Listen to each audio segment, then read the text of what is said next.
ഇപ്പോൾ കിട്ടിയ മറ്റൊരു വാർത്തയിലേക്കാണ്. ADGP MR അജിത് കുമാറിന്റെ ശബരിമലയിലെ ട്രാക്ടർ യാത്രയിൽ വീഴ്ച സംഭവിച്ചെന്ന് DGPയുടെ റിപ്പോർട്ട്. ഹൈക്കോടതി ഉത്തരവ് ലംഘിച്ചാണ് ADGP MR അജിത് കുമാർ യാത്ര നടത്തിയത്. DGP റിപ്പോർട്ട് ആഭ്യന്തര സെക്രട്ടറിക്ക് കൈമാറി.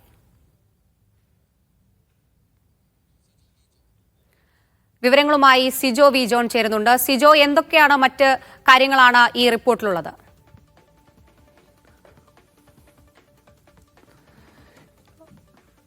MR അജിത് കുമാർ ശബരിമലയിൽ നിയമവിരുദ്ധമായി ചട്ടവിരുദ്ധമായി യാത്ര നടത്തിയെന്നുള്ളത് സംബന്ധിച്ച ദൃശ്യങ്ങൾ ഉൾപ്പെടെ കഴിഞ്ഞ ദിവസങ്ങളിൽ പുറത്തു വന്നിരുന്നു. ഇതിന് പിന്നാലെയാണ് ഇതുമായി ബന്ധപ്പെട്ട വിശദീകരണം DGP തേടിയത്.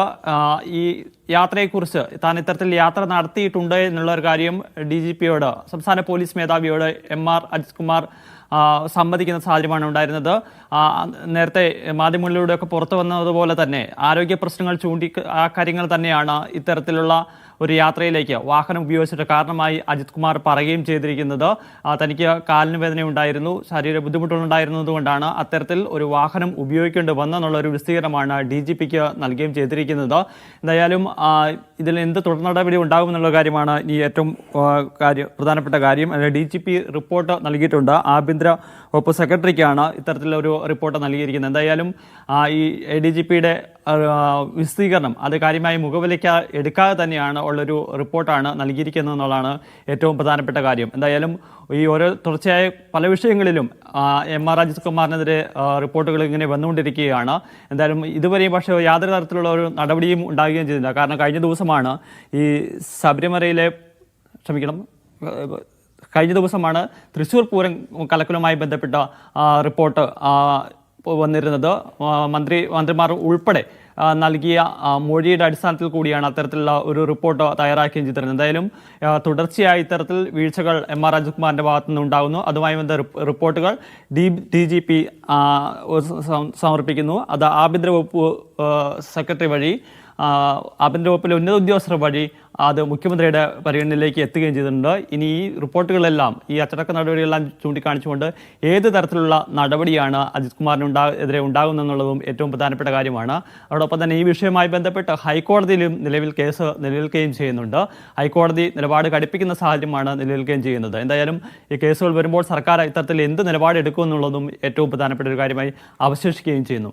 സിജോ, ഇത്തരത്തിൽ ADGP MR അജിത് കുമാറിനെതിരെ തുടർച്ചയായ വീഴ്ചകളാണ് കണ്ടുവരുന്നത്. ഇത്തരത്തിൽ ഇയാൾക്കെതിരെ ഒരു കർശന നടപടിയെടുക്കാൻ സർക്കാർ നിർബന്ധിതരാവുകയല്ലേ ചെയ്യുന്നത്?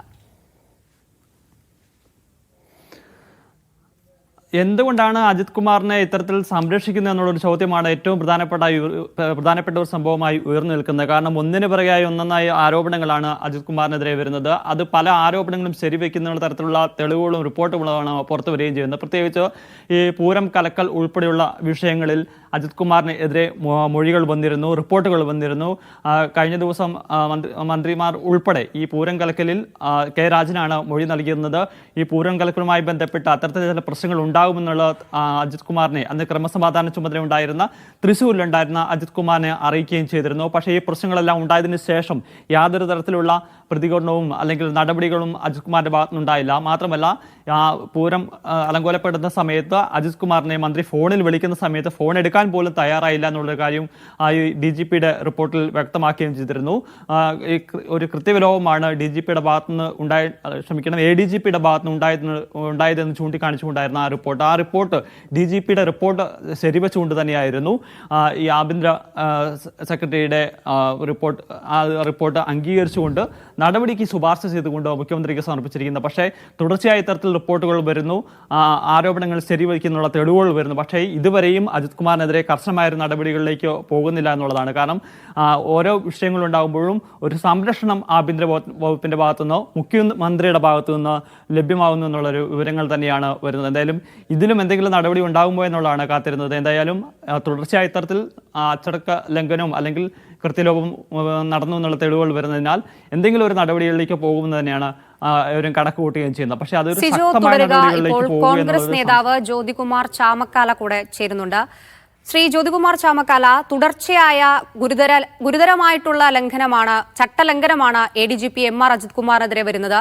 നിലവിലിതാ ഇപ്പോൾ ട്രാക്ടർ യാത്രയിൽ, ശബരിമലയിലെ ട്രാക്ടർ യാത്രയിൽ വീഴ്ച സംഭവിച്ചെന്ന് DGPയുടെ റിപ്പോർട്ട് പോലും പുറത്തു വരുന്നു. എന്നിട്ടും എന്തുകൊണ്ടാണ് സർക്കാരിന്റെ ഭാഗത്തുനിന്ന് ഇത്തരത്തിലൊരു സംരക്ഷണം ഉണ്ടാകുന്നത് അജിത് കുമാറിന്? ഒറ്റവാക്കിൽ പറഞ്ഞാൽ സിസ്റ്റത്തിന് വീഴ്ചയുണ്ടായാൽ പിന്നെ അതിന് പരിഹാരമില്ലല്ലോ. സിസ്റ്റത്തിന്റെ വീഴ്ചയായി മാത്രം കണക്കാക്കിയാൽ മതി സർക്കാരിനെ സംബന്ധിച്ച് പരിഹാരമാവും.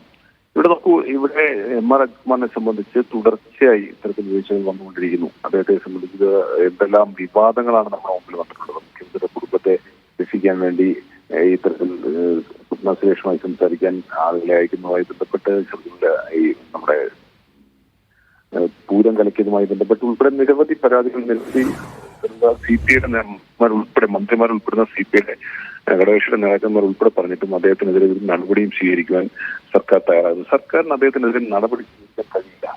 കാരണം മുഖ്യമന്ത്രിയുടെയും കുടുംബത്തിന്റെയും ഉൾപ്പെടെയുള്ള നിരവധി വീഴ്ചകളിൽ താങ്ങും തണലുമായി നിന്നിട്ടുള്ളത് അജിത് കുമാർ ആയതുകൊണ്ട് അദ്ദേഹത്തെ സംരക്ഷിച്ചേ മതിയാവൂ മുഖ്യമന്ത്രിക്ക് എന്നുള്ളതുകൊണ്ട് തന്നെ നമുക്ക് ഈ സംസ്ഥാനത്ത് ഇപ്പോൾ MR അജിത് കുമാറിനെതിരെ നോക്കൂ, അദ്ദേഹത്തെ DGP ആക്കാൻ വേണ്ടി അദ്ദേഹത്തെ ആ 3 പാനലിലേക്ക് ഉൾപ്പെടുത്തിക്കാൻ വേണ്ടി ഒക്കെ നടത്തിയിട്ടുള്ള ശ്രമങ്ങൾ നമുക്ക് കണ്ടതല്ലേ.